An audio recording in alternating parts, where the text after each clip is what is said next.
Hayyee kabajamtoota dhaggeeffattoota keenya akkam jirtu isiniin jecha qophii keenya har'aatiin qophii anaa dhufuu dhiyeessee waloo yookiin walaleessaa tokko qabadhee isinii dhiyaadheera. Maqaa isaa utuu hin himini inni ofii of ibsata. Mee bakka irraa dhufteef maqaa kee dhaggeeffattoota keenyaaf naaf ibsi. Baay'ee galatooma isiniin jecha yeroo kamii istuudiyoo keessanitti argamu kootiif illee gammachuun koo guddaadha. Egaan akkuma beekamu maqaan koo artistii Gammachuu Abdataan jedhama. Godina Qellem Wallaggaa aanaa Laaloo Qilee magaalaa Dambidollootii kanan dhufe. Egaan akkuma beekamu namni addunyaa kanarratti gaafa dhalatu sababa taasisaa illee qabaachuu dhalachuun namaa addunyaa irratti gaafa uumamu namni waan tokko kireet godhee uumuudhaaf jalqaba yaadarraa ka'umsi waan allee'u. Yaadarraan erga ka'ee booda piroosesii keessa darbu qaba. Yaada nama tokko jechuudha. Piroosesii sana keessa erga darbeetu gara piroodaktiitti deema. Kanaafiyyuu gama artistii kana yookaan aartii kana akkan hojjedhuuf wantoonni akka kaasaa turanillee wantoota baay'ee jiru. Keessumaa hanqina dhimma aadaa safuu biyya keenya keessa jiruun wal qabatee akkasumas illee dhimma Oromoo irratti wantoonni baay'een yeroo inni itti nama xiyyeeffachiisu illee ni jira. Sanarraan kan ka'e egaa akkan maqaa yookaan aartistii kabajaa jedhamee gama walalootiin akkan walaloo kana barreessuuf kan akka kaasaa turan illee wantoonni baay'een jiru isiniin jechuun barbaade. Kanaaf egaa kan nuyi hojii kana keessatti argameef illee aartiin biyya tokkoof guddina yookaan hawaasa biyya tokkootiif iddoo olaanaa shoora olaanaa qaba jenneeti kan nuyi aartii kana hordofutti ga'e. Ammallee egaa guddina aartii keessatti ga'een nuti ba'aa jirru shoora olaanaadha. Hawaasa keessa jirru biratti illee fudhatama guddaa kan qabu yeroo ammaa kana aartiin uummata biyya tokkootiif baay'ee barbaachisaa fi isa olaanaadha jedha. Mee aartii kana jalqabuun kee gamme kilaasii yookiin kutaa barnootaa yeroo meeqa bartuu natti fakkaata maalirratti akka jalqabdee fi kutaa barnootaa yeroo meeqa bartuu jalqabdee asiin immoo sochii akkamiirra akka jirtu mee dubbiin aartii kun inumaayyuu gara hawaasaa keessatti baay'ee yeroo ammaa kana reefuudhuma uummanni keenya artistoonni keenya guddisaa jiru malee daran guddataa miti. Kunis immoo rakkoon isaa beekamaadha. Haala bulchiinsa mootummaatiin wal qabatee dhiibbaa guddaan aadaa fi duudhaa uummata Oromoo irra ga'eera. Mee akkamitti tattaafattee haga ammaatti aartii kana akkeetti jabeessitee yaaluu jalqabdee kan jedhu walitti qabeensi gaafadha naa deebistaa laata. Namni egaa addunyaa kanarratti fedhii adda addaatii qaba. Akkuma fedhii isaa sana sammuun namaallee yeroo itti garaagarummaan guddaan mul'atu jira. Egaan gama walaloo barreessuutti kanan dhufe yeroon kutaa 6 baruudha. Bara sana kutaa 6 baradha. Yeroo baay'ee egaa ijoollee yeroo bara ijoollummaa keenya yeroo kutaa 6 7 barannu horii inni warra keenya yookaan maatii keenya biratti kabajni nuyi qabnu horii bobbaasnee yaasnee galchuudhaan yeroo sanatti erga yeroon lafa horii oolu sanatti sirboota adda addaa illee keessumaa sirba Haacaaluu Hundeessaa galaanni gibee guutee laftuu bidiruu nama deemsisaa garaan si malee didi maaloo kan jedhu sanarraan egaa sirba isaa sana yeroon yaadadhu ofii kooti illee sirba haaraa uumuudhaaf wantoota baay'ee kaka'umsi naa kennaa turan sanarratti hundaa'ee gama walaloo kanatti akkan dhufe kan na godhan illee aartistii yookaan weellisaa kabajaa keenya Haacaaluu Hundeessaa illee isa bu'uuraaf isa olaanaatiin jedha. Sanuma sanarraan kan ka'e garuu ergaan kutaa 7 8 galee sammuun namaa ijoollummaa irraa kaasee jijjiirama dabalaa akkuma umuriin namaa dabalaa deemu sammuun namaallee dabalaa deema. Yeroo kanatti fedhiin walaloo yookaan aartii kana guddisuudhaaf qabu baay'ee isa olaanaa ta'aa dhufe. Naannoo kutaa 8tti baran kutaa 8 baruu jechuudha. Walaloo kana diipilii keessa gadi galee kanan barreessuu jalqabe bara sanaadha. Ergaan kutaa 9 dhaqee immoo sammuun namaa egaa inni kaleessa dheengaddaatiif inni har'aa tokko mini tokko lama akkuma inni wal caalu baay'ee wal gata. Taalentiin yookaan mooraalitiin argachaa dhufe sanarratti baay'ee kan saatisfaakshinii namaa kennudha. Hawaasa birattis uummata kan birattiyyuu aartii guddisuudhaaf yaaliin nuti hin goone hin jiru. Amma irratti egaa aartii keessatti gahee akkasii taphataa jirra.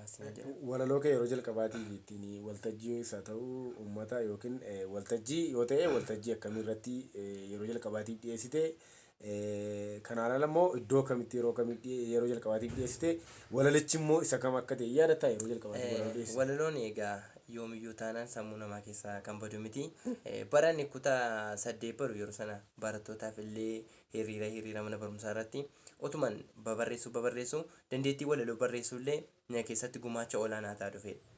Keessumaa yeroon manneetii barnoota sadarkaa olaanoo qophaa'inaa fi haayiskuuliitti barachaa turetti immoo dhimmoota mana barumsaa keessatti kan wal qabatan yeroo itti dhimmi biyyaa namaa galus jira.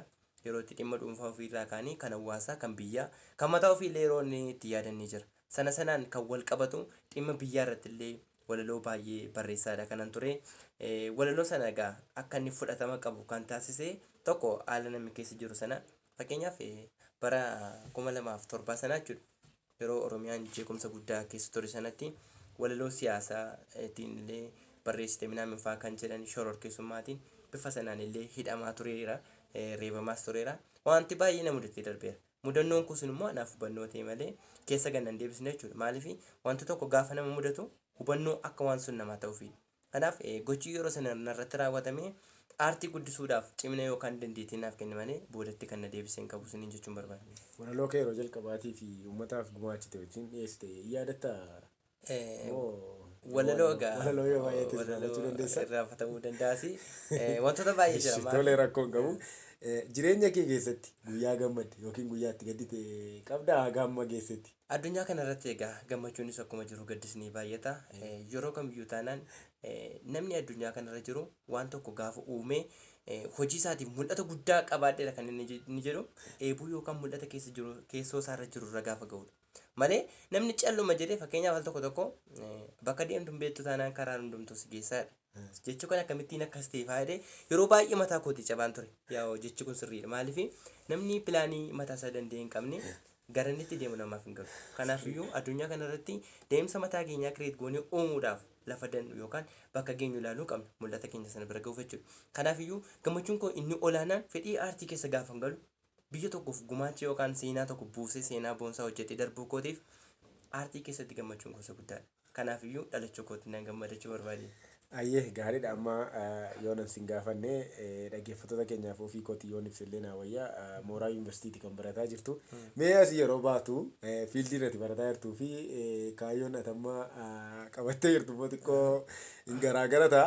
Akkamitti walitti fiduudhaaf amma kaayyoon ati qabu yookiin as yeroo baatu aartii irratti maal hojjetta kan baratte sana irratti maal hojjetta?